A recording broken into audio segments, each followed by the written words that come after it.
नमस्कार दोस्तों। आज हम लोग एक क्वेश्चन लेंगे। एक बहुत ही सिंपल क्वेश्चन है, लेकिन इसको हम लोग पूछते नहीं आमतौर पे। जिसने पूछा है वो बहुत सीरियस है। उसने दो सवाल एक साथ पूछे हैं। एक तो हमारी सभी प्रॉब्लम्स का रूट क्या है। It's a good question because हम लोग इस तरह से नहीं पूछते कि प्रॉब्लम्स का रूट क्या है। उन्होंने एक्चुअली पूछा कि क्या ऐसी कोई एक चीज़ है जिसको मैं ठीक कर लूँ तो मेरी सारी प्रॉब्लम्स ठीक हो सकती हैं। और इसी के साथ उन्होंने एक और सवाल पूछा कि अगर आज ही मेरी डेथ हो जाए तो मैं अपनी डेथ को फेस कैसे करूँगा। ये दोनों सवाल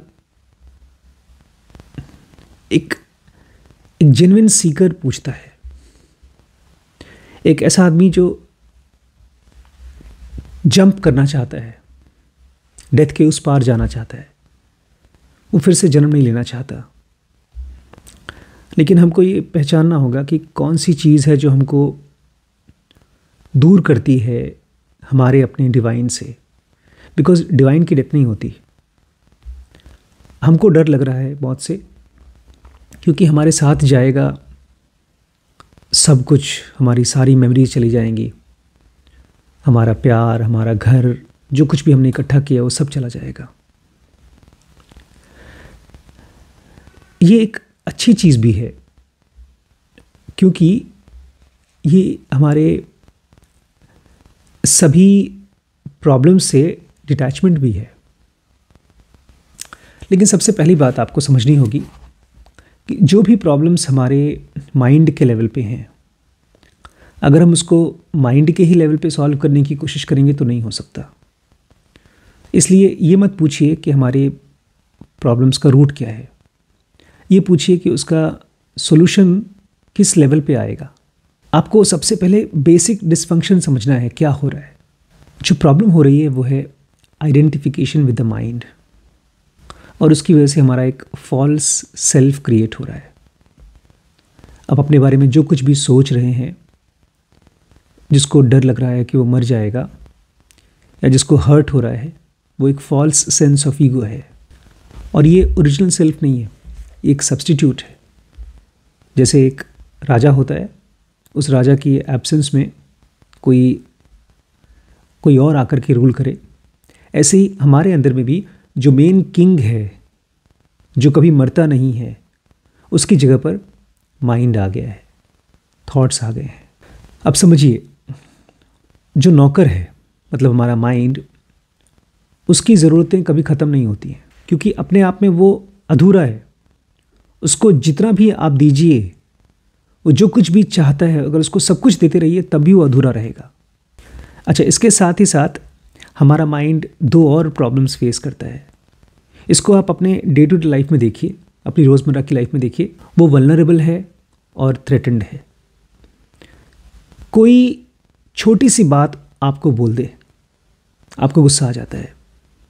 आप जिससे प्यार करते हैं, जिसके साथ आपने अपनी पूरी ज़िंदगी बिता ली, अगर वो आपको आपकी किसी छोटी सी डिमांड के लिए आपको मना कर दे, आप लड़ने लग जाते हैं। तो देखा जाए तो आपका माइंड दो चीज़ों पे ज़िंदा रहता है, फियर्स एंड वांट्स। उसको 24 घंटे डर है और उसको 24 घंटे कुछ न कुछ चाहिए। आपको अगर ये बेसिक चीज़ समझ में आ जाती है कि आपके माइंड का, आपके थॉट्स का, आपके इमोशंस का नेचर फियर और वांट्स का बना है, डिज़ायर्स का बना है, उसके बाद आप अपनी लाइफ को और ज़्यादा कॉम्प्लेक्स नहीं बनाएंगे। अच्छा, ये ध्यान रखिएगा, आपके माइंड को ये सब चाहिए। हमारा माइंड कॉम्प्लेक्सिटीज़ को और मुश्किलों को खोजता है, क्योंकि वो इन्हीं के साथ अपने आप को जोड़ करके फील करता है अपने होने का। अगर हमारी लाइफ में प्रॉब्लम्स नहीं होना तो हम लोगों को लगेगा कि अरे हम तो है ही नहीं, हमारी औकात क्या है। इसलिए आप चाहे अपनी लाइफ में देखिए, चाहे अपने आसपास के लोगों की लाइफ में देखिए, वो लोग प्रॉब्लम्स सर्च कर करके उनके साथ अपने आप को जोड़ के रखते हैं। चाहे वो प्रॉब्लम 10 दिन पुरानी हो, चाहे 10 साल पुरानी हो, हम उसको गिनते हैं और उनको गिन करके हम अपनी मिजरीज़ को मजबूत करते हैं और साथ ही साथ अपने सेल्फ को, अपने नकली सेल्फ को और मजबूत करते हैं। और फिर ऐसा आदमी क्या चाहेगा? ऐसा आदमी बोलेगा कि मुझे अपनी प्रॉब्लम सॉल्व करनी है, लेकिन वो कभी भी अपनी प्रॉब्लम सॉल्व करेगा नहीं। इनफैक्ट रोज़ बढ़ाता जाएगा, क्योंकि अगर उसकी प्रॉब्लम सॉल्व हो गई तो उसका सेल्फ, उसका ईगो ख़त्म हो जाएगा। इसलिए हम लोग अनकॉन्शियसली ही ढेर सारा इन्वेस्टमेंट करते हैं। जब दो लोग बातें करते हैं, बहस करते हैं, फिर बहस लड़ाई होती है, तो एक तरह से ईगो का इन्वेस्टमेंट है अपने आप को ज़िंदा रखने के लिए।